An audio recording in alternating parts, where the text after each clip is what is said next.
Christian, looked like an intense practice that just happened. You run me through what was going on, how that feel? Oh, it felt good. It felt good. We played a lot, like 5-on-5.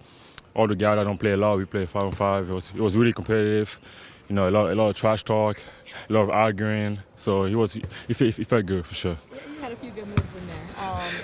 You know, when it comes to the game, like how does these types of practices translate for you? Because I know sometimes your impact doesn't always show up in the box score, but you still have impact on the floor. Yeah, I mean, when you do this type of practice, it's just when you're tired, you just got to push through. It's the same thing that happened during the game. When you get in the game and when you're tired, you just got to push through and trying to help the team as much as you can and do the little stuff that don't show on the box on the box score, like you said. So this type of practice really help. Is there anything that you're working on these days, like in particular? I mean, I'm working on my touch around the rim, you know, just finishing my push shots and my post move a little bit, and also my corner threes. So the same thing I'll be working all year for sure. Is there any vets on the team that have been kind of taking you under their wing a little bit more, more so recently, or has it kind of been a group effort? I mean, I think it's been a group effort. You know, Pascal, Freddie, Tad, and now we got Yak. Yak, and I'll be working out with Yak sometime after practice, and so he'll be helping me a lot on those. You know, he's a he's a good.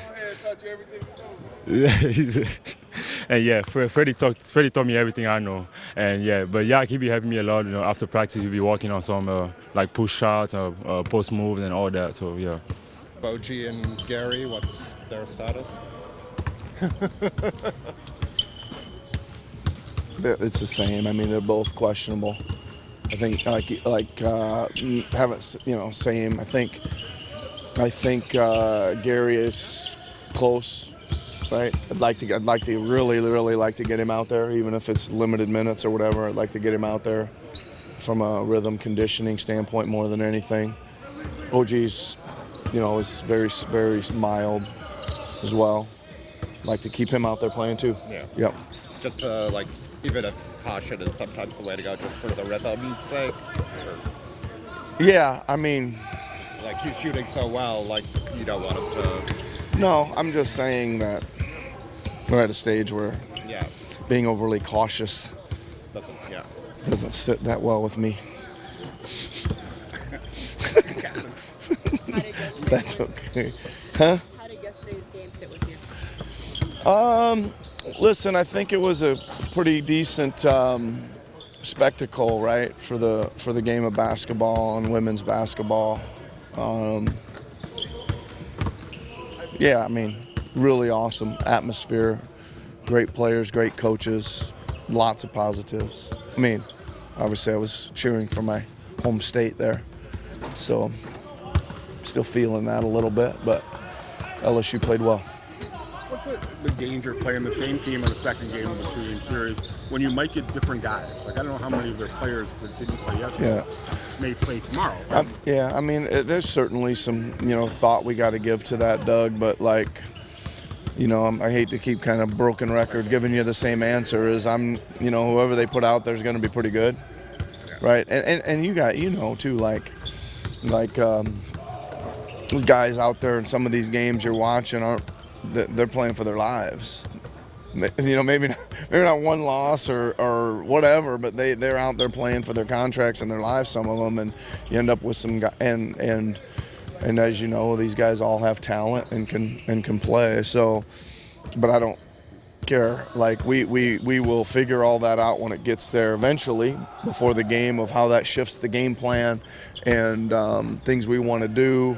But we are, we're so locked in on, are we doing what we need to do, right, for extended minutes over a game, no matter who it is, where it is, or back-to-back, or two-game series, or any of that stuff. It's, again, that's that time of season, that time of year, really. You spend any time at all looking at, okay, Atlanta's got this coming up, Chicago's got this coming up, Miami's got that coming up? I haven't. Never? I haven't. I mean, I obviously watch the games really closely and see what's going on, but I don't look ahead to see who they got, right? I don't think it matters that much. I think, you see a little bit of everything this time of year, right? So trying to say, they could lose that one. Yeah, they could. They could win that one. Yeah, they could.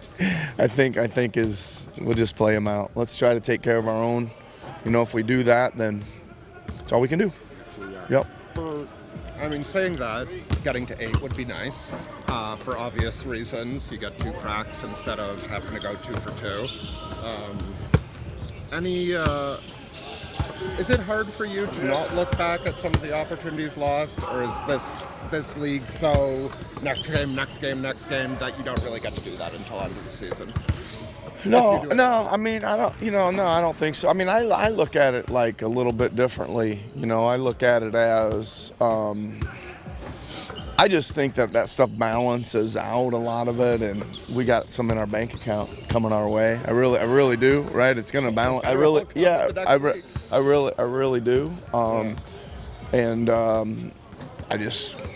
There's just a couple bad breaks. I mean, even with the head-to-head to Atlanta, you could think of that one really sticking out, right? And so we blew a layup.